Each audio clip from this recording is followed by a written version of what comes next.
Polisi tuh kaget ngeliat Gypsy yang ternyata bisa makan. Ternyata Gypsy nggak lumpuh. Ternyata Gypsy itu manusia normal. Dan ternyata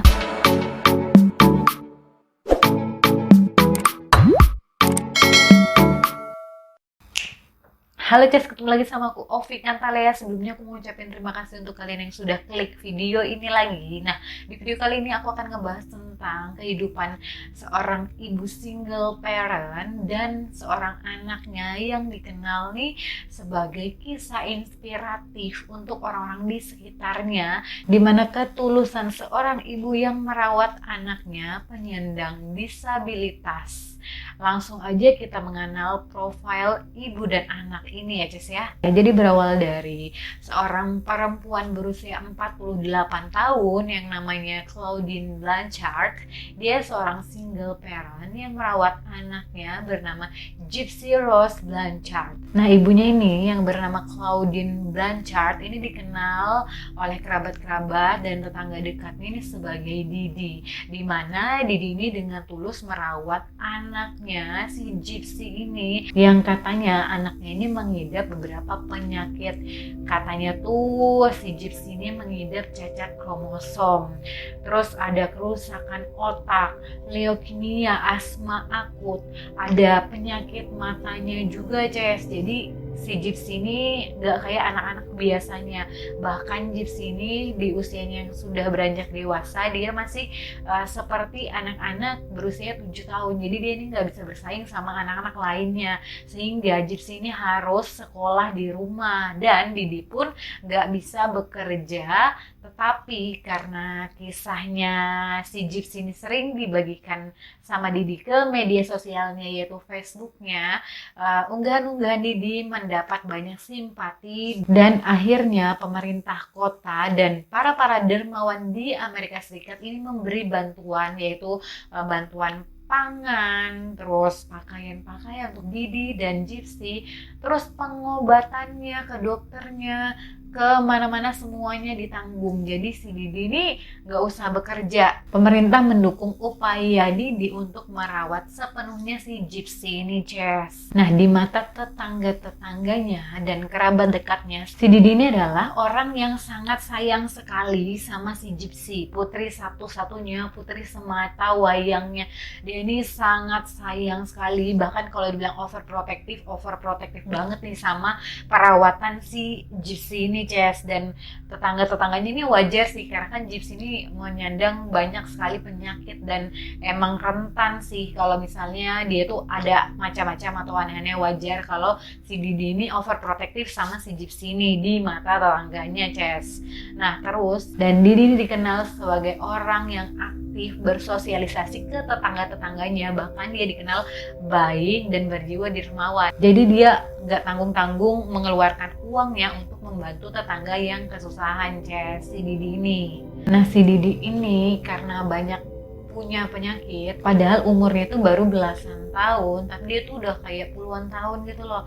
Dia tuh mukanya pucat, giginya tuh ompong, terus rambutnya nggak ada. Jadi si Gypsy ini kan dia senang memakai gaun bak Cinderella, terus dia pakai wig pirang, pokoknya ala-ala Cinderella gitu loh, Ces. Nah, jadi dia tuh foto sama Didi diunggah lah di Facebook. Didi ini kelihatannya sayang banget sama si Gypsy, Ces. Jadi captionnya di Facebook waktu itu kayak gini nih, kita ini bagai sepasang sepatu tidak bagus bila dipisahkan. Itu mengundang banyak simpati berbagai orang yang melihat undangan Didi tersebut. Bahkan nih karena mendapat perhatian khusus dari pemerintah dan dermawan-dermawan banyak yang ngebantu tuh. Jadi pada tahun 2005 apartemennya Didi ini kan kena badai Katrina tuh, rusaknya cukup parah. Nah, jadi mereka berdua dibantu sama suatu komunitas yang bernama Habitat for Humanity, dibangunkan rumah yang rumahnya ini untuk kayak dibuatkan khusus untuk gypsy gitu loh, lebih ke kursi roda holic gitu loh Ces. Jadi dimana ini tuh banyak jalur yang bisa dilewati oleh kursi roda. Jadi kan gypsy kalau misalnya mau ke taman, kemana-mana, mau nemui tetangganya, dia nggak harus nunggu mamanya ini untuk membantu dia turun, karena rumahnya ini memang dirancang untuk kursi rodanya gypsy. Orang-orang yang ngeliat unggahannya Didi yang sayang banget sama gypsy itu kan salut, terus ngeliat rumah baru mereka yang dibantu sama komunitas tadi itu kan kayak akhirnya gypsy hidupmu nggak sedih-sedih banget ya, karena kamu itu dipenuhi atau dikelilingi oleh orang-orang yang sangat sayang banget sama kamu. Tuh menurut pendapat orang-orang yang ngeliat berita-berita tentang gypsy ini kan waktu rumah barunya tuh viral banget kan, diberitakan, bahkan viral di media-media sosial. Jadi banyak yang muji ketulusan si Didi merawat si gypsy ini Ces. Tapi Ces, ternyata sampai pada suatu saat kebenaran yang ganjil dan cukup memilukan tentang kisah gypsy ini terbongkarlah. Dan pada saat itu di 2015 tepatnya bulan Juni ada unggahan di Facebooknya gypsy ini yang mengejutkan banyak orang, dimana tulisan yang diunggah sama si gypsy ini bunyinya akhirnya si Jalang itu mati. Dan unggahan si gypsy di akun Facebooknya ini gak berlangsung lama langsung mengundang respon dari followersnya Ces. Kan si gypsy sama si Didi ini kan banyak tuh penggemarnya, tentu followers di Facebook juga banyak kan. Malah ada yang ngira akun Facebooknya gypsy ini dihack sama seseorang. Kok bisa sih gypsy ini ngomong kayak gitu, maksudnya si Jalang itu mati, ini siapa gitu loh. Nah sampai pada akhirnya tetangga-tetangganya tuh ngelihat postingan si gypsy, udah mulai rame kan tuh. Nah seorang tetangganya Didi yang bernama Kim Blanchard dan suaminya ini nelpon lah si Didi, mau nanya tuh kenapa tuh putrimu itu kan, dia telepon. Tapi si Didi ini pas ditelepon tuh nggak angkat-angkat gitu loh Ces. Jadi Kim ini tambah khawatir kan sama Didi sama si gypsy. Nah terus Kim ini sama suaminya memutuskan untuk ke rumahnya Didi, mengetuk-ngetuk rumahnya Didi, tapi nggak ada juga jawaban dong. Nah tambah panik dong tetangga-tetangganya ini, kerabat-kerabat dekatnya ini. Jadi mereka memutuskan untuk menelpon 911 untuk memastikan Didi dan gypsy itu baik-baik aja Ces. Dan akhirnya polisi datang ke rumah Didi dan gypsy dan membuka paksa rumah tersebut karena dikunci dan gak kunjung dibuka. Udah digedor-gedor tuh kan, pintu depan pintu belakang udah digedor-gedor tapi gak dibukain.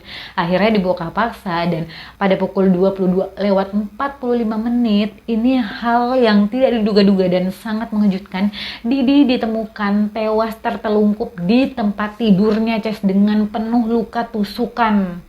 Kaget dong orang-orang, kenapa, ada masalah apa sih Didi ini, musuhnya siapa, kok bisa sampai dia tewas mengenaskan. Dan ketika kepolisian di dalam rumah itu mencari gypsy tidak ditemukan dan yang ditemukan hanya kursi rodanya aja. Kepolisian berkesimpulan bahwa gypsy ini diculik oleh pembunuh mamanya tadi itu Ces. Nah setelah dugaan polisi itu muncul bahwa si gypsy ini diculik sama pembunuh mamanya ini, kejanggalan kan aneh gitu loh Ces.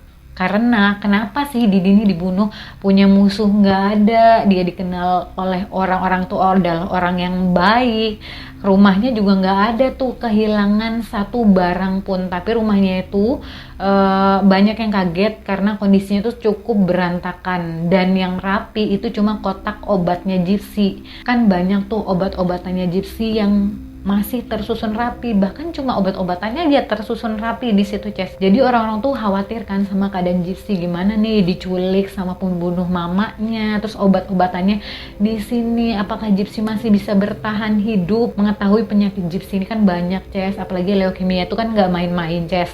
Kemudian penyelidikan sama polisi ini dilanjutkan dan satu persatu fakta ini mulai terungkap. Jadi ada seorang tetangga yang menemui polisi ini mau membantu nih penyelidikan polisi, semoga cepat terungkap pembunuhan Didi ini. Jadi seorang tetangganya Didi tadi lagi CS ini, tapi beda orang. Ini namanya Elia Woodmans. Dia menemui polisi. Jadi dia menceritakan bahwa ternyata si Gypsy ini diam-diam menjalin hubungan di belakang tanpa sepengetahuan mamanya tadi CS. Jadi Gypsy ini merahasiakan dan hanya menceritakan ke Elia Woodmans, di mana kekasihnya ini dikenal pada saat dia mendaftarkan dirinya di sebuah akun pencarian jodoh, jadi kayak semacam Tinder gitu loh CS. Jadi si Gypsy ini berkenalan oleh seorang pria yang bernama Nicholas Godijon. Nah mereka ini katanya ya, menurut ceritanya Gypsy, mereka sudah menjalin hubungan selama 2 tahun, dimana Nicholas Godijon ini menerima si Gypsy ini apa adanya, karena si Nicholas ini merasa Gypsy ini sama nasibnya kayak dia. Kalau si Nicholas ini pengidap autisme gitu loh CS, jadi dia merasa cocok. Tapi pas Gypsy cerita nih sama Lea tentang kisah cintanya sama Nicholas, ini tuh agak halu gitu loh menurutnya Lea, karena kisahnya itu kayak mengarah ke kisah dongeng gitu loh CS. Jadi mungkin karena Gypsy ini kerjanya di rumah aja, yang ditonton ya kayak Disney gitu, jadi wajar lah kalau si Gypsy ini penuh kehaluan gitu loh CS, karena kan dia nggak punya banyak teman, sekolah juga harus di rumah, dan kata ibunya kan dia ini emang kayak anak kecil. Jadi si Aleha itu mewajarkan kehaluan si Gypsy tadi CS. Nah terus mendapatkan petunjuk dari si Aleha ini, polisi langsung mengerucut menyelidiki si Nicholas Godijon tadi CS. Polisi langsung mencari alamat data diri Nicholas tadi, dan dapatlah alamat si Nicholas tadi. Nggak butuh waktu lama CS.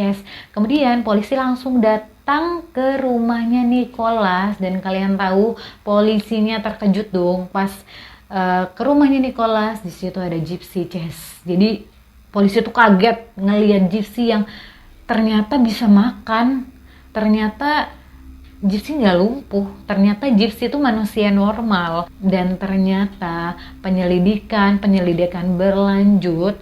Nicholas kan udah ditangkap tuh sama kepolisian, karena ketahuan kan si Nicholas tadi lah yang ngebunuh si Didi tadi. Jadi si Gypsy ini diwawancara lah sama penyidik lain. Ternyata Gypsy ini bilang rambutnya ini nggak botak guys, jadi yang ditutupi sama rambut palsunya tadi itu cuma rambut cepak yang terus digundulin sama mamanya tadi guys. Si Didi makin heran lah si polisi itu, Gypsy ini ngada-ngada atau enggak sih, atau berhalusinasi aja tentang ibunya si Gypsy ini main-main atau gimana sih. Tapi dia itu emang bisa jalan Ces ternyata, jadi dia tuh normal. Dipanggil lah beberapa psikiater untuk ngewawancarain atau ngajak ngobrol si Gypsy tadi. Terbongkarlah semua, ternyata Didi yang dikenal tulus menyayangi anaknya ternyata itu nggak benar-benar tulus Ces. Jadi si Didi memanfaatkan kondisi si Gypsy tadi untuk menarik simpati dari orang-orang dan mendapat bantuan Ces.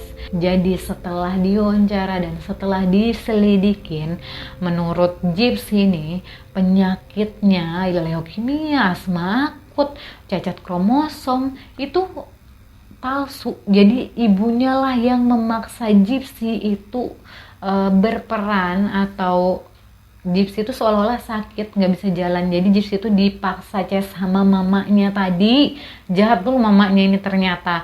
Jadi kalau misalnya kalian lihat tuh si Gypsy diwawancara di beberapa video, jadi misalnya nih ibunya sama si Gypsy ini diundang untuk kasih motivasi ke banyak orang biar nggak gampang nyerah. Itu kan si Gypsy ini kadang dirangkul, dipegang tangannya, itu ternyata bukan rangkulan sama megang tangan biasa Ces. Jadi tangannya Gypsy ini dipegang tuh ternyata dipencet kayak gini loh Ces, biar Gypsy itu nggak ngebocorin sifat asli mamanya. Karena Gypsy itu pernah ketahuan mau kabur, kemudian dipukulin habis-habisan sama si Didi nih Ces. Jadi kalau misalnya Gypsy aneh-aneh, Gypsy nggak mau dibotak, Gypsy nggak mau nurut sama mamanya, dia tuh hampir tiap hari dipukul sama hanger baju gitu loh Ces.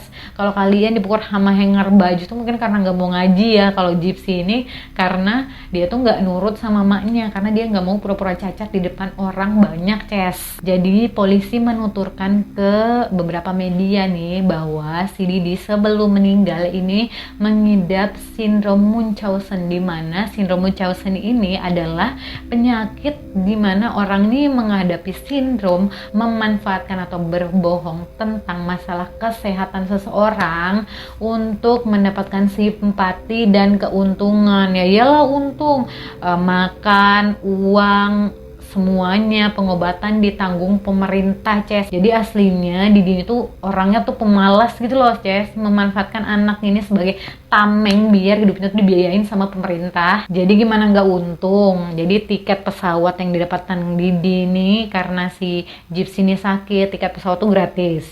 Villa bagi pengidap penyakit kanker tuh dia gratis, jadi dia tuh bebas liburan kemana aja secara gratis. Bahkan nih si Didi dan Gypsy ini pernah loh liburan ke Disney World itu secara gratis, Ces. Jadi sebetulnya bukan ibu yang tulus sih, si Didi ini jahat dia tuh sama si Gypsy.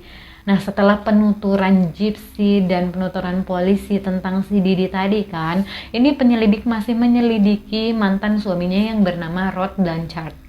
Karena nih halayak taunya Rod Blanchard ini adalah bapaknya Gypsy yang tidak bertanggung jawab yang meninggalkan Gypsy dan mamanya ini pada saat mengandung. Nah, penuturannya Rod Blanchard ini kalau misalnya Rod mau nelpon Gypsy ini nggak dibolehin, ternyata bukan Rod yang nggak mau cari si Gypsy, malah nggak dibolehin untuk ketemu si Gypsy.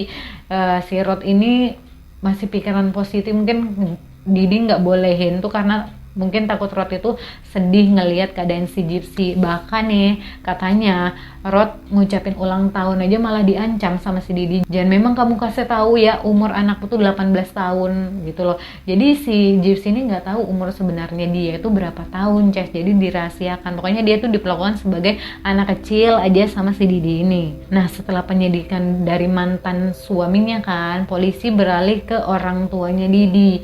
Dimana kata orang tuanya Didi ini dari kecil emang nakal sih, emang badung banget gitu loh. Malah mamanya si Didi ini meninggal itu karena Didi dugaannya tuh ngeracunin mamanya di minumannya. Jadi mamanya tuh meninggal karena Didi, dan keluarganya tuh udah nggak suka gitu. Nah, karena Didi emang dari kecil tuh badung banget. Jadi Didi itu karena perilaku dari keluarganya kan udah nggak suka sama dia, jadi dia pergi dari rumah. Dan memang ternyata dia memiliki kelainan, dari kecil badung ya kan, yang jadi korban anaknya lagi. Nah, setelah penyelidikan yang berakhir kan, Ces, dari keterangan Gypsy, mantan suaminya Didi dan orang tuanya Didi itu, polisi mulai menguak kenapa sih si Gypsy ini membunuh ibunya. Jadi dibongkarlah rencana pembunuhan Gypsy sampai melibatkan Nicholas untuk membunuh ibunya. Jadi kita langsung aja ngebahas ke kronologi pembunuhannya. Jadi kan tadi aku ada cerita tuh Gypsy curhat ke Elea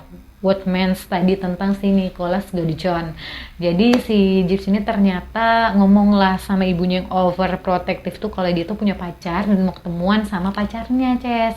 Jadi si Gypsy ini sama pacarnya tuh sangat mencintai, bahkan mereka udah berhalusinasi menciptakan nama anak dia nanti kalau misalnya menikah. Tapi Didi ini membantah dan marah banget, dan akhirnya pertemuan Nicholas dan Gypsy ini batal, Ces. Padahal dia udah ngerancang tuh pertemuan dia kayak bak ratu dan pangeran, karena mereka tuh rencananya pengen pakai kostum gitu loh. Si Gypsy-nya pakai gaun, si Nicholasnya pakai baju-baju ala-ala pangeran gitu, tapi gagal karena si Didi marah besar. Jadi kan si Gypsy tuh karena si Didi tuh ngelarang terus, sedangkan dia udah ngerasa kan dia tuh nggak cacat, dia tuh nggak sakit. Jadi dia udah muak sama keadaannya sebelumnya, terus dia mau punya pacar, dia cinta banget sama Nicholas nggak jadi ketemu ya kan. Jadi dia marah lah, ditemukan polisi. Ini ada percakapannya kayak di WA gitu atau nggak tahu di mana, pokoknya ada percakapannya. Jadi si Gypsy ini curhat tentang ibunya, dia tuh pengen banget ngebunuh ibunya. Jadi dia ngajak Nicholas pada bulan Maret itu berencana, pokoknya kita tuh harus menghabisi ibuku biar kita tuh hidup berdua dengan bahagia. Dan Nicholas pun menyetujui permintaan Gypsy untuk menghabisi ibunya, Ces. Dan sampai pada akhirnya tuh bulan Juni si Nicholas Goddejon ini datang diam-diam ke rumahnya Didi. Ini dibukakan pintu lah sama si Gypsy. Jadi kayak dia diam-diam masuk dengan bantuan Gypsy. Dan Gypsy waktu tuh ngasih pisau, lakban, tali, pokoknya peralatan untuk ngebunuh mamanya ini, Ces. Dan Gypsy bilang pada saat proses pembunuhan Nicholas ngebunuh si mamanya ini, si Gypsy ini sembunyi di kamar mandi, sedangkan Nicholas diam-diam masuk ke kamar mamanya tadi atau ke kamarnya Didi, dan dari belakang dia langsung ngehantam Didi jatuh langsung ditusuk-tusuknya beberapa kali sampai akhirnya si Didi tidak bernyawa. Dan keterangannya si Gypsy waktu itu, si Gypsy itu sedih, Ces. Jadi dia tuh sembunyi di pojokan tembok, dia nunduk, dia tutup telinganya, tapi dia dengar suara teriakannya si Didi ini manggil si Gypsy minta tolong. Si Gypsy tuh sedih kayak mau nolongin mamanya, tapi dia tuh takut juga, tapi dia tuh sebetulnya punya dendam yang besar juga sama mamanya ya, dimana dia tuh pengen mamanya tuh mati. Dan setelah Nicholas memastikan si Didi ini benar-benar tewas, Nicholas menghampiri si Gypsy tadi, Ces.